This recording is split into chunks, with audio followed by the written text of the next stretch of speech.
Shalom semuanya.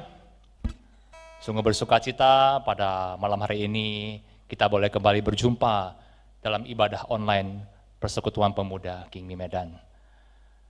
Sebelum kita memulai pujian dan penyembahan, mari kita sama-sama tutup mata, masuk dalam doa. Bapa kami yang di surga, kami sungguh bersyukur kepadamu atas segala pemeliharaan, atas pimpinan dan penjagaan-Mu Tuhan dalam hidup kami. Tak berkekurangan satu apapun juga Tuhan dalam hidup kami. Kami bersyukur kami punya Allah yang setia. Kami bersyukur kami punya Bapa yang selalu mengasihi kami. Tuhan, pada saat ini Tuhan kami datang ke hadirat-Mu. Kami rindu mau mengangkat pujian, memuji, menyembah nama-Mu, meninggikan nama-Mu. Dan kiranya segala pujian dan sembah kami hanya untuk kemuliaan nama-Mu saja. Terima kasih Tuhan, inilah doa kami dalam nama Tuhan Yesus Kristus, Juru Selamat kami yang hidup. Amin. Inilah kami Bapa, anak-anak-Mu. Kami bersyukur punya Bapa seperti Engkau, yang setia, yang begitu mengasihi kami. Engkaulah Bapa yang layak terima segala puji dan sembah. You are my Father. It doesn't matter where I run, you're there for me. It doesn't matter what I've done, your love for me. You wipe away the tears, leave me when I fall. My life is saved by the mercy of your grace. Doesn't matter where I go, you walk with me. Doesn't matter when I fall, you cover me. You wipe away the tears, leave me when I fall. My life is saved by the mercy of your grace. You are my Father, provider, you're my deliverer. Your mercies embrace me, surround me through your everlasting love. Father, I worship you.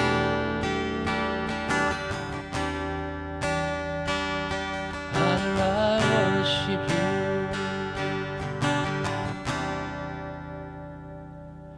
Doesn't matter where I run, you're there for me. Doesn't matter what I've done, your love for me. You wipe away the tears, leave me when I fall. My life is saved by the mercy of your grace. Doesn't matter where I go, you walk with me. It doesn't matter when I fall, you cover me. You wipe away the tears, leave me when I fall. My life is saved by the mercy of your grace. You are my Father, provider, you're my deliverer. Mercies embrace me, surround me through your everlasting love. Father, I worship you. Father, I worship you.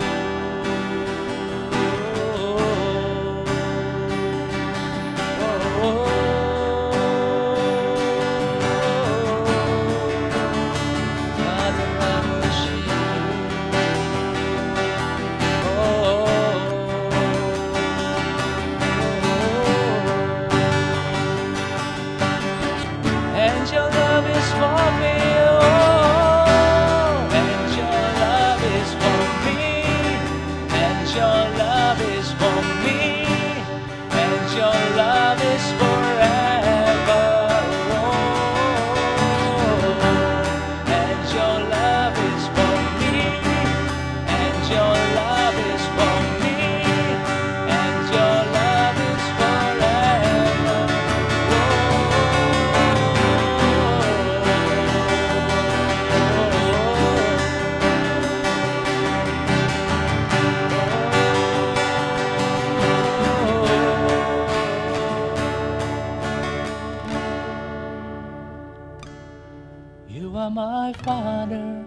provider, you're my deliverer. Your mercies embrace me, surround me through your everlasting love. Father, I worship you.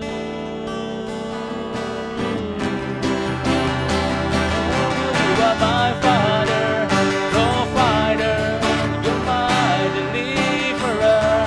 Your mercies embrace me, surround me through your everlasting love. Father, I worship you. Father, I worship you. Father, I worship you. Oh, Father, I worship you.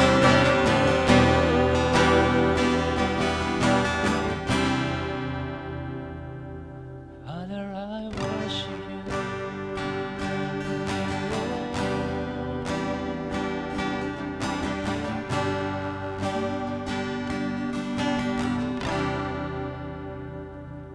It doesn't matter what I've done, your love for me.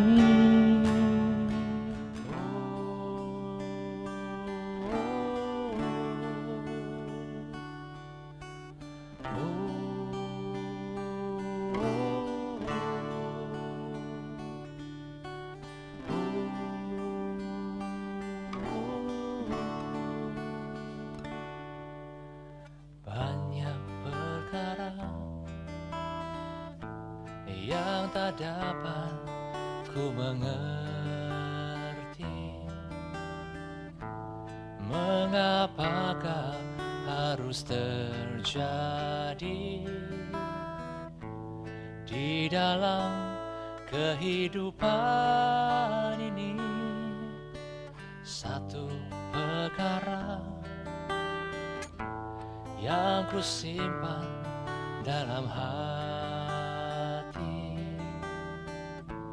tiada sesuatu kan terjadi tanpa Allah peduli.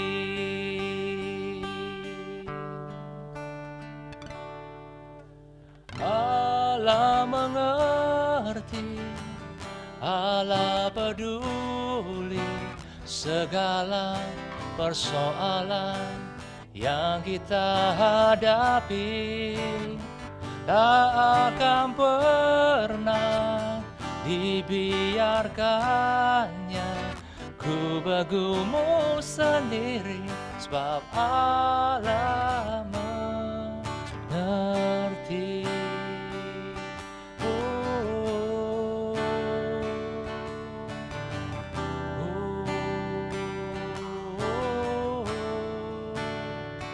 Kau Allah yang mengerti.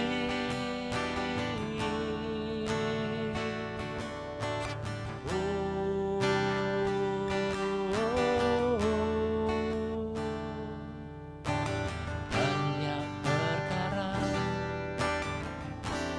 yang tak dapat ku mengerti. Mengapakah harus terjadi di dalam kehidupan ini? Satu perkara yang ku simpan dalam hati, tiada sesuatu kan terjadi tanpa Allah peduli.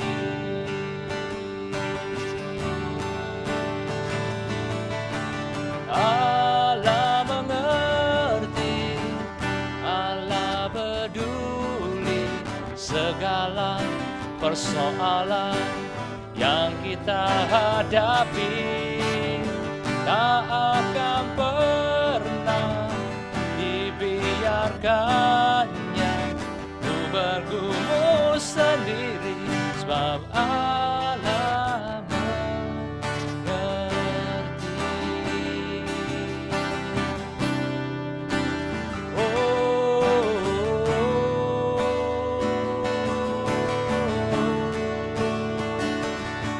ku takkan jalan sendiri.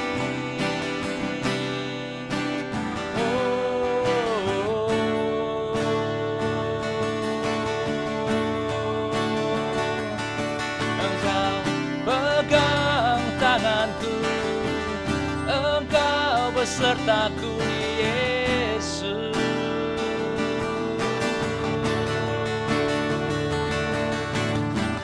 Ku percaya mujizat masih ada.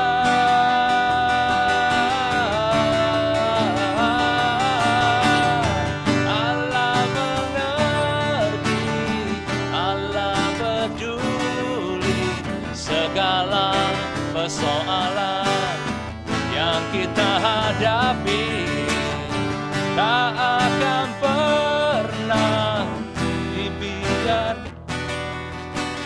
ku bergumul sendiri, sebab Allah mengerti, Allah mengerti, Allah peduli segala persoalan yang kita hadapi. Tak akan pernah dibiarkannya ku bergumul sendiri, sebab Allah mengerti, sebab Allah mengerti, sebab Allah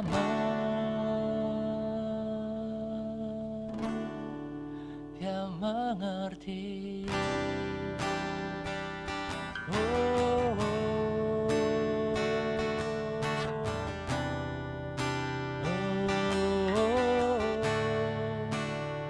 Kau Allah yang mengerti.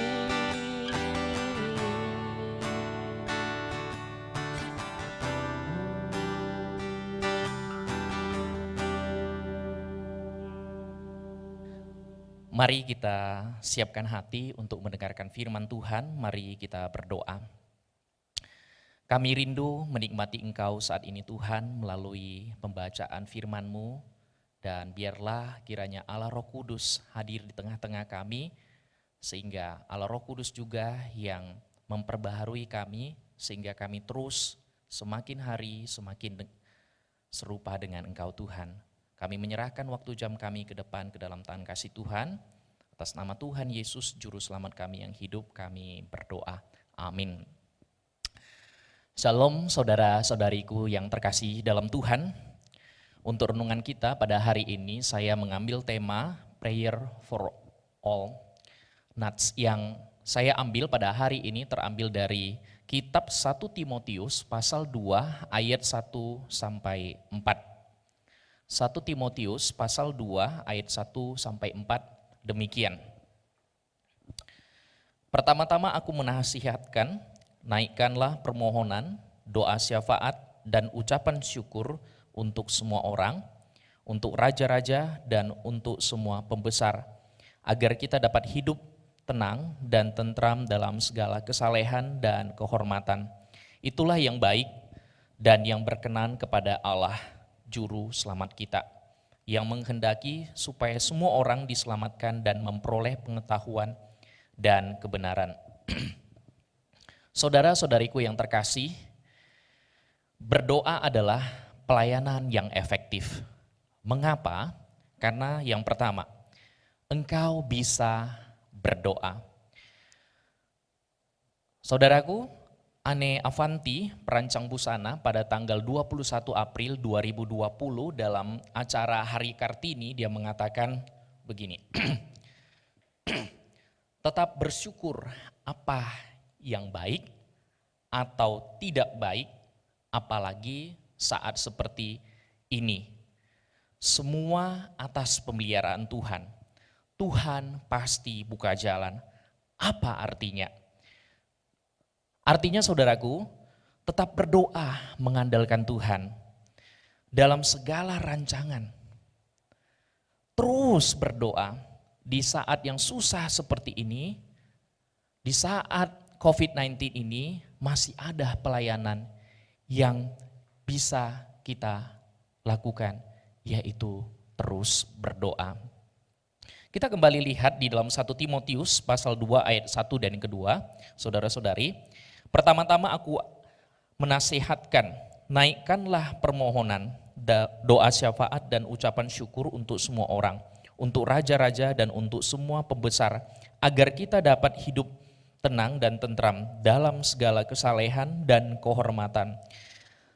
Saudara-saudara, perhatikan kata menasihatkan di sana memiliki arti, yaitu mengundang, mengajak.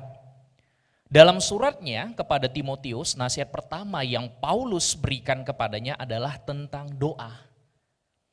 Ia mendorong Timotius menggerakkan jemaat untuk menaikkan permohonan, doa syafaat dan ucapan syukur. Semua itu dipanjatkan bukan untuk kepentingan pribadi, melainkan untuk semua orang dan para pemimpin. Kalau kita lihat, alasan pertama yaitu agar jemaat di Efesus dapat hidup tentram dalam kesalehan dan kehormatan.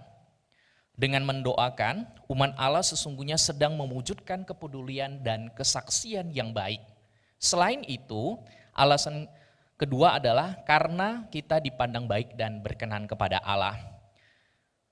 Teman-teman, saudara-saudaraku, di dalam Lukas 8 ayat 41 juga mengatakan kata ini, yaitu kata mengundang tadi, yaitu arti menasihatkan tadi. Kalau kita buka di dalam Lukas pasal 8 ayat 41, bunyinya seperti ini. Maka datanglah seorang yang bernama Yairus, ia adalah kepala rumah ibadat. Sambil tersungkur di depan kaki Yesus, ia memohon kepadanya supaya Yesus datang ke rumahnya.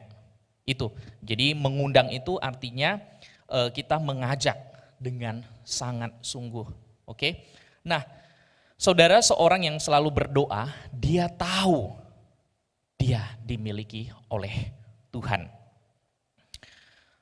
Saudara-saudari, Pulau Leti adalah salah satu pulau terluar Indonesia yang terletak di Laut Timur. Pulau ini berhadapan langsung dengan pulau di seberang laut, yaitu Pulau Moa. Jaringan komunikasi dan fasilitas listrik di Pulau Leti sangat terbatas. Kadang listrik tidak menyala selama 2 atau 3 hari. Selain komunikasi dan listrik yang terbatas, di Pulau Leti pun sangat sulit air karena tanah di sana terbilang tandus. Meskipun ada kesulitan di sana, tapi semangat anak usia sekolah dasar sangat tinggi. Mereka rajin pergi ke gereja. Mereka belajar firman Tuhan di tengah kesulitan. Ada seorang anak perempuan berusia 10 tahun bernama Sairin.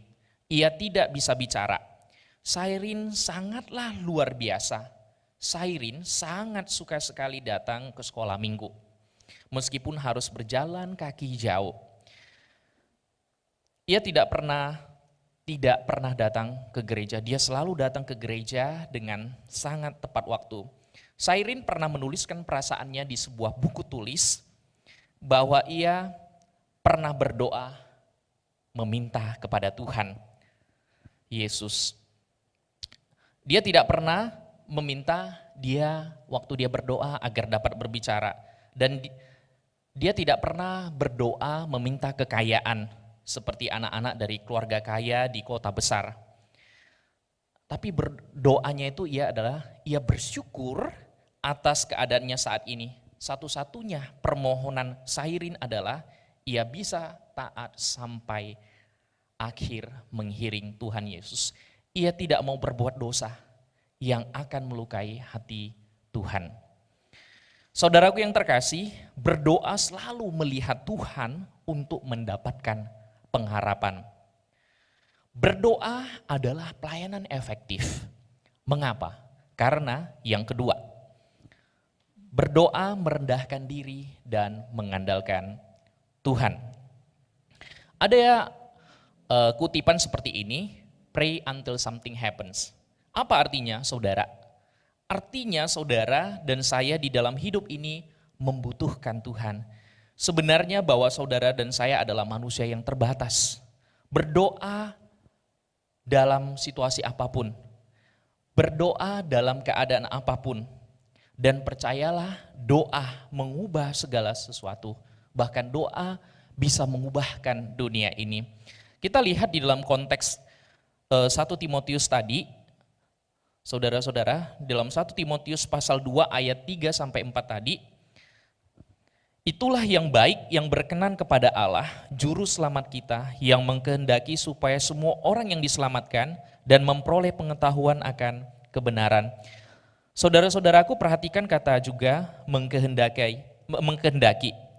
Ini memiliki makna yaitu menginginkan. Doa-doa yang kita panjatkan berisi tentang Allah yang rindu menyelamatkan manusia berdosa melalui karya Kristus Yesus, sehingga dapat menjadi kesaksian bagi banyak orang yang belum mengenal Allah. Paulus menegaskan bahwa untuk alasan yang sama itulah ia ditetapkan sebagai pemberita dan rasul Allah. Artinya ketika kita berdoa bagi orang lain dan para pemimpin, doa-doa yang kita panjatkan kepada Allah itu pun dapat menjadi kesaksian dan pemberitaan keselamatan dan kasih Allah. Betapa dahsyatnya kuasa doa itu. Saudara-saudariku, masih ingat tidak dengan seorang perempuan yang mengalami pendarahan selama 12 tahun? Dia berkata, kalau kujamah saja, maka aku akan sembuh. Kalau kujamah saja, dia belum mengerti berdoa. Acap kali kita sering memikirkan kalau mau berdoa itu harus dengan kata-kata yang bagus, harus dengan kata-kata yang sangat puitis banget. Nah, wanita ini dia tidak mengerti berdoa sama sekali. Dia hanya mengatakan, aku percaya kalau Tuhan Yesus itu sanggup menyembuhkan aku. Kita belajar yaitu bukan betapa hebatnya doa kita, tapi kepada siapa kita datang. Lalu dipegangnya jubah Tuhan Yesus. Ketika dia jamah, dia merasakan di mana aliran kuasa Tuhan masuk ke dalam perempuan itu. Saudara-saudari, masih ingat di dalam kasus itu, ingat tidak ada yang disebut dengan pembalut. Jadi tidak heran pada masa itu orang-orang di sana sangat menjauhi perempuan ini. Pada saat itu dia merasakan sangat sepi. Wanita ini merasakan sangat sepi. Karena apa, teman-teman? Karena dia hidup dengan sendiri. Dia mau berteman dengan orang lain, masalahnya orang lain begitu nampak dia, orang lain sudah menjauh. Pada saat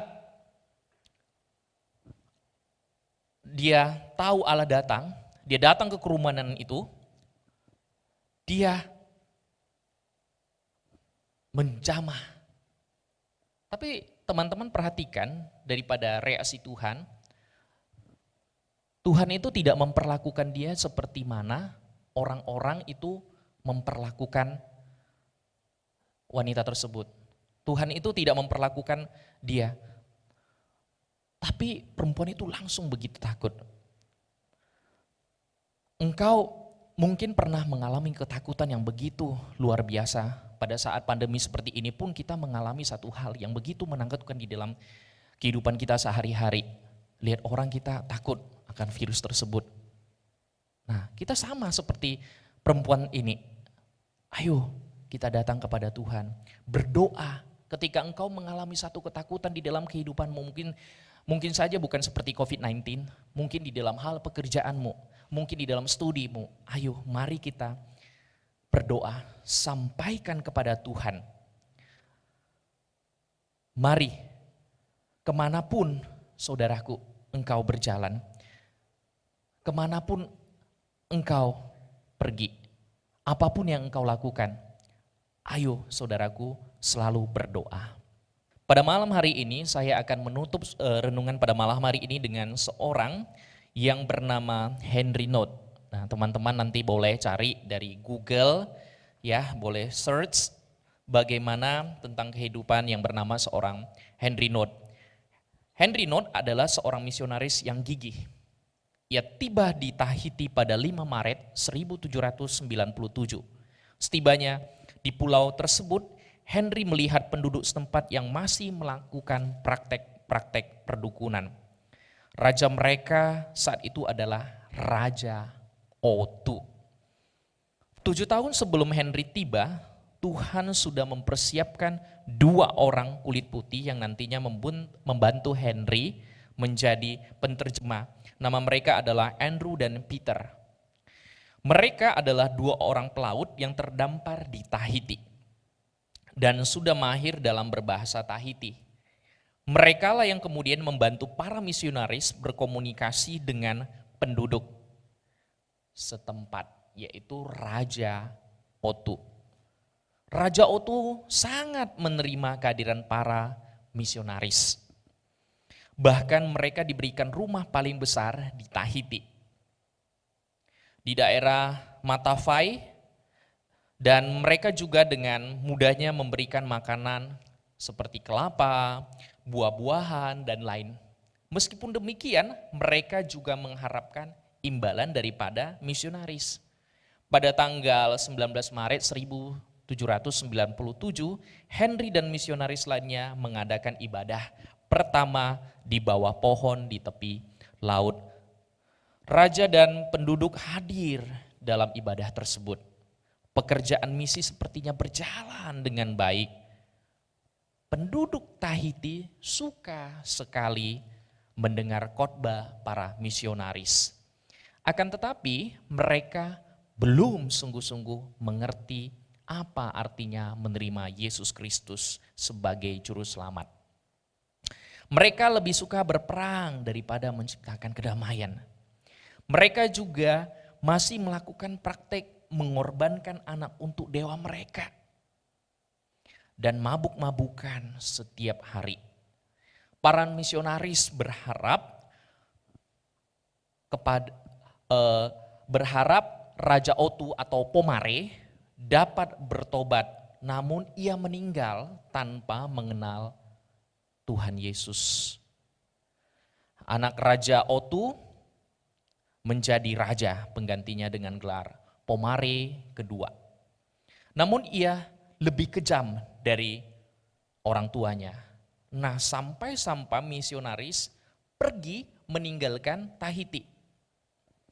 Henry Node tetap di sana. Terus dia berdoa di dalam pergumulan dan beberapa misionaris lainnya tinggal di Tahiti. Henry rindu penduduk Tahiti dapat percaya dan membaca firman Tuhan.